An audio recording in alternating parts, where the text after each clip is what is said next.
Erokamano nyamera. Ayie gi Agnes Sani gi Awachea Party Gladys Wanga nikech adwa miyi mfano. Kata mana dhako kemiyo ich ok expect ni dhako omako remo kawuono to kiny onyuol kiny. Ich kao period mar 9 months koka nyuol nyathini, koka nyathini chak tinye mochak ta.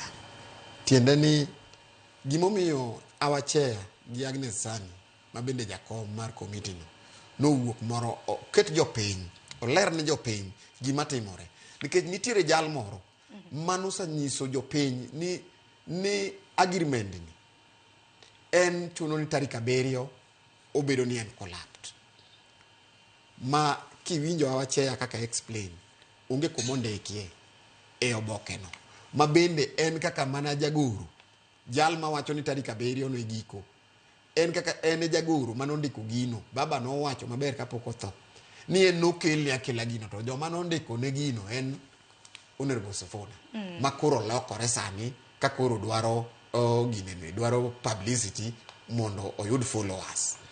Koro miyo anyalo support Awachea kaka jatendwa mar party kuom wuok mondo nyiswa kaka jo ODM oganda mar ODM nikech ma koro no address family mar ODM manusa ket wach moro iwigi ni kochopo tarik 7 to wachno bedo ni koro winjruok kwa 10 point agenda otemore nade orumo.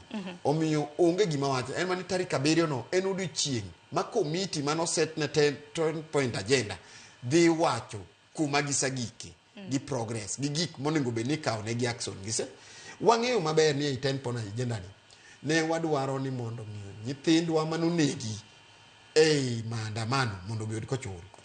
En gadieri ni ok en kosa mar ker mar ni kochul jogi. Nitiere joma nyosa ringo nyaka do magino opposition gi matiyo gi ji mosadhi ochungo gino ni ok oningo ochul joma no gini. Koro gini en progress en gima be ma pod onyalo kawo kata mana 3 years kapod ilose iwinjo.